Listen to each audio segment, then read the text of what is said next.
The NHL lockout may be inevitable, but the cyber season is not going to miss a beat thanks to NHL 13 that released via EA Season Pass on Friday, September the 7th. Tuesday, September 11th, it will release in regards to retail, and you'll get an opportunity to play that. Now, EA Sports has had a pretty good year if you look at the release of Tiger Woods and Madden, as well as NCAA Football 13, and NHL looks like it's going to pretty much deliver another strong release. Now, nothing is automatic, so let's take a look at what the game offers. In regards to graphics and animation, the game has already looked polished and sharp for years, and the detail in the facial mapping and the overall player models are still stellar. The skating animations have improved slightly, but they were already at a high level too. Now the crowd still looks the same. This wasn't really a major concern for me. As long as we're not talking about 2D characters, then I'm fine. Now on the negative side, the physics are just a little bit off. Now this is actually to be expected when you're in the early stages of implementing like the real-time physics on a major scale. They used it a little bit in NHL 12, and I was kind of expecting it to take the next step in this one, but it kind of doesn't. Some of the impacts and the collisions, the reactions from the players are a little bit over the top and do a little bit more than what it looks like is justified based on the collision. But all in all, the graphics and animation are still pretty sharp, and that's why I gave it a 7.95 out of 10. In regards to gameplay and realism, now this is one of the areas where NHL 13 really just nails it. The addition of true performance skating and the hockey IQ are the two biggest enhancements in regards to gameplay. This is really an example of when you implement gameplay changes that actually can be felt and seen when you play the game. The weight disparity of the players can be felt when you're skating. It's a big difference when you're trying to change directions or stop and turn and make plays, especially during dekes. When you're doing that with a bigger player, you can definitely feel the difference. In regards to hockey IQ, this is huge to me because you cannot continuously score in the same manner against the CPU, and even your players on your team that you're not humanly controlling will react much better than they did before. This makes the game a lot more challenging when you're playing against the CPU, because you'll notice if you play this game for enough time, you'll notice if you're scoring in the same manner in the first period, by the middle of the second period, things will change and they will key on what you were doing. That is huge for the gameplay, and it just made an already strong engine even better, and that's why I gave it a 9.5 out of 10. Sound and presentation. Now, there are some new elements of commentary, but most of it is really the same lines from previous versions. Gary Thorne and Bill Clement, they don't necessarily have to replace them, but something needs to happen where we can get some sort of conversational value to their voiceovers. Other games are implementing things like having them both in the booth, having them both watch footage, and just basically do what they do. These commentators have been hired because their work is good during actual real life games. So that you have to find a way to simulate that type of an environment. In NHL 13, the commentating still sounds extremely scripted, and there's very little of the personalities that are coming out, and that's why you have so much that is so much of the speech that is applied in areas that it really shouldn't be. Now, I'd be off my rocker if I didn't talk about how good that 2012 Winter Classic looks, which you just saw pictures of.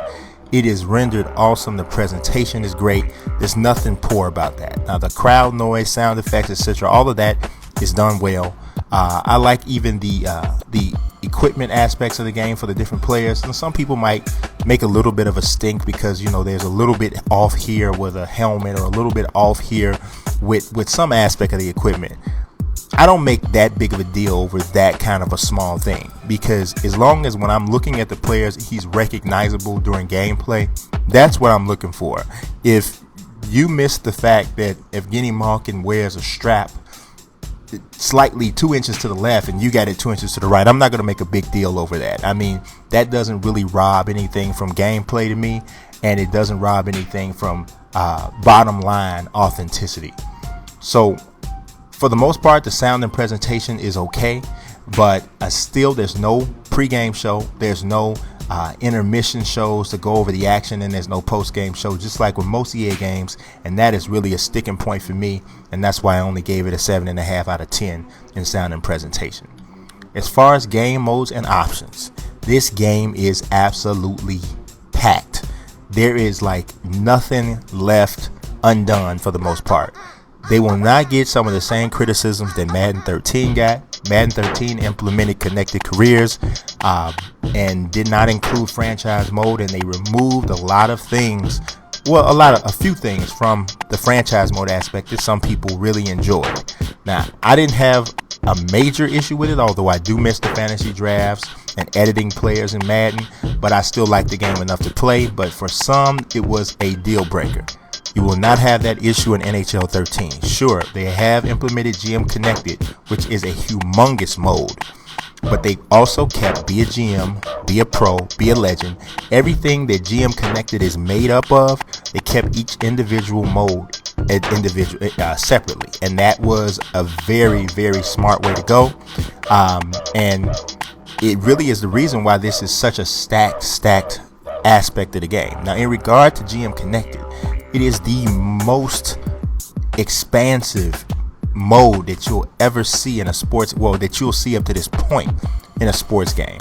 At its peak, 750 people can be involved in one league. I mean, that's 30 general managers, a commissioner, and a host of players. It's actually up to 25 human players per team. Now, some people are not big online players, so that won't really appeal to them much, but it's huge. There's still Ultimate Team. There's also still the EA Sports Hockey League as well. Ultimate Team got a few tweaks. With Ultimate Team now, you're not restricted by salary caps or the lengths of careers, so you get a little bit more freedom in regards to your fantasy draft when you're building your team. Also, that we have the return of the EA Sports Hockey League, which they've put some things in place to try to penalize people who are quitters and try to back out of games, back out of leagues when they see that they're losing. No real sports gamer likes that kind of a person, and EA has done some nice things to try to penalize people for doing that, and to basically to discourage the behavior. If you can wipe it out, it's great, but generally probably not. Also, NHL Madden Moments Live has returned, and they also approach this very smartly because they know that they're facing a situation where you may not have a season at all. So they included the NHL moments, of course, from last year, but they also included some NHL moments, some legendary moments. So centered around Wayne Gretzky, Doug Gilmour, some of the legends that have been added to NHL 13. And they did that because if there's no season, there won't be any new NHL moments to add. So I thought that was also a smart way to go. As well, in the Winter Classic, you have both the 2011 Winter Classic and the 2012 Winter Classic. So that, like I said, that was a very, very smart way to do this. Overall, this is a very solid game. The AI improvements and the introduction of GM Connected are both going to be basically the calling cards of this particular version of NHL 13. When you look back and you say, what did NHL 13 bring to the series and what did it bring overall to sports games, I think those two aspects are going to stick out the most. That is why overall I gave this an 8.75 out of 10, which was just a slight notch below Madden. Now, am I saying that this is just a horrible game or is this way behind Madden? In no way, shape, or form am I saying that. I just felt that Madden took a huge step this year. NHL took some big steps as well, but overall, I think that was the fair rating to give for both games. So this is an 8.75, an absolute must-have to me. If you like hockey and you like video games, this is one you gotta have. Subscribe.